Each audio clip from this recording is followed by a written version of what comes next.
नमस्कार, आप देख रहे हैं DTN RST। वक्फ संशोधन अधिनियम पर सुप्रीम कोर्ट की सुनवाई पर एडवोकेट वरुण कुमार सिन्हा ने कहा, सुप्रीम कोर्ट ने रोक नहीं लगाई है। भारत के सॉलिसिटर जनरल ने कहा है कि नए संशोधन अधिनियम के तहत परिषद या बोर्ड में कोई नियुक्ति नहीं की जाएगी। सुप्रीम कोर्ट ने आदेश में लिखा है कि सरकार अगली तारीख तक उन संपत्तियों को डी नोटिफाई नहीं करेगी जो रजिस्टर्ड और गजेटेड है। हालांकि सरकार अन्य संपत्तियों पर कार्रवाई करने के लिए स्वतंत्र है। केंद्र ने कोर्ट से कहा है कि आप सांसद द्वारा पारित कानून पर रोक नहीं लगा सकते और केंद्र रोजाना सुनवाई के लिए तैयार है। इस मुद्दे को 5 मई के लिए सूचीबद्ध किया गया है और उसी दिन से सुनवाई शुरू होगी। पेश एक रिपोर्ट। स्टे नहीं किया है। जो भारत सरकार के सॉलिसिटर जनरल है, उन्होंने अपना स्टेटमेंट दिया है कि अगली तारीख तक न तो काउंसिल में न वक्फ बोर्ड में कोई अपॉइंटमेंट जो संशोधित कानून है उसके अनुसार किया जाएगा। दूसरा बात, जो माननीय अदालत ने कहा कि जो वक्फ व यूजर है, जो रजिस्टर्ड हैं और गैजेटेड हैं, उसको गवर्नमेंट डी नोटिफाई नहीं करेगी टिल द नेक्स्ट डेट। तो बड़ी इम्पोर्टेंट बात है कि जो रजिस्टर्ड एंड गैजेटेड हैं वही सिर्फ डी नोटिफाई नहीं होंगे, उसके अलावा संशोधन के हिसाब से सरकार कार्रवाई करने को स्वतंत्र है और जो संशोधित कानून है उस पर किसी भी तरह का अंतरिम आदेश नहीं है और अगली तारीख तक भारत सरकार को अपना जवाब और उनको जो भी डॉक्यूमेंट्स देने हैं वो देने होंगे और उसके बाद उनको रिज्वाइंडर का जो पिटीशन है उनको मौका दिया गया है। साथ ही साथ जो स्टेट गवर्नमेंट्स हैं वो भी अपना रिस्पॉन्स देंगे और ये कहा गया है कि अगली तारीख पर सुनवाई इस पूरे मामले की जारी होगी। तो माननीय सर्वोच्च न्यायालय को जो रेस्पोंडेंट्स यानी कि भारत सरकार ने कहा कि हम डे टू डे सुनवाई के लिए तैयार हैं। आप पूरे मामले को, क्योंकि ये पार्लियामेंट का कानून है, पार्लियामेंट के कानून को आप इस तरह से स्टे नहीं कर सकते हैं और माननीय सर्वोच्च न्यायालय ने सॉलिसिटर जनरल ऑफ इंडिया के बात को माना है और उन्होंने संशोधन को स्टे नहीं किया है।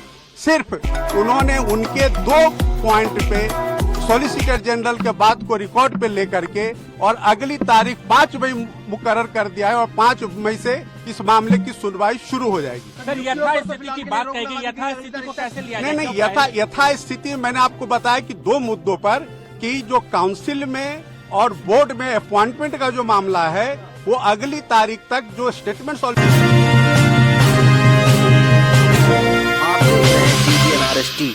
जनरल ने दिया है कि कोई अपॉइंटमेंट नहीं होगा और दूसरा जो है वक्फ व यूजर, तो माननीय सर्वोच्च न्यायालय ने अपने आदेश में लिखा है कि जो रजिस्टर्ड हैं और गैजेटेड हैं उसको गवर्नमेंट डी नोटिफाई नहीं करेगी अगले आदेश तक। सर, आप कौन से यूजर को डी नोटिफाई नहीं करेगी ना? मतलब नहीं, वक्फ वाई नहीं, सिर्फ वही जो रजिस्टर्ड एंड गैजेटेड हैं। हाँ, बिल्कुल, ये ऑर्डर शीट में है। जो रजिस्टर्ड नहीं है, जो गैजेटेड नहीं है, उसको सरकार संशोधन कानून के हिसाब से डी नोटिफाई कर सकती है। सर, आपने स्टे नहीं किया है। जो भारत सरकार के सॉलिसिटर जनरल है, उन्होंने अपना स्टेटमेंट दिया है कि अगली तारीख तक न तो काउंसिल में न वक्फ बोर्ड में कोई अपॉइंटमेंट जो संशोधित कानून है उसके अनुसार किया जाएगा। दूसरा बात, जो माननीय अदालत ने कहा कि जो वक्फ व यूजर है, जो रजिस्टर्ड हैं और गैजेटेड हैं, उसको गवर्नमेंट डी नोटिफाई नहीं करेगी टिल द नेक्स्ट डेट। तो बड़ी इम्पोर्टेंट बात है कि जो रजिस्टर्ड एंड गैजेटेड हैं वही सिर्फ डी नोटिफाई नहीं होंगे, उसके अलावा संशोधन के हिसाब से सरकार कार्रवाई करने को स्वतंत्र है और जो संशोधित कानून है उस पर किसी भी तरह का अंतरिम आदेश नहीं है और अगली तारीख तक भारत सरकार को अपना जवाब और उनको जो भी डॉक्यूमेंट्स देने हैं वो देने होंगे और उसके बाद उनको रिज्वाइंडर का जो पिटीशन है उनको मौका दिया गया है। साथ ही साथ जो स्टेट गवर्नमेंट्स हैं वो भी अपना रिस्पॉन्स देंगे और ये कहा गया है कि अगली तारीख पर सुनवाई इस पूरे मामले की जारी होगी। तो माननीय सर्वोच्च न्यायालय को जो रेस्पोंडेंट्स यानी कि भारत सरकार ने कहा कि हम डे टू डे सुनवाई के लिए तैयार हैं। आप पूरे मामले को, क्योंकि ये पार्लियामेंट का कानून है, पार्लियामेंट के कानून को आप इस तरह से स्टे नहीं कर सकते हैं और माननीय सर्वोच्च न्यायालय ने सॉलिसिटर जनरल ऑफ इंडिया के बात को माना है और उन्होंने संशोधन को स्टे नहीं किया है।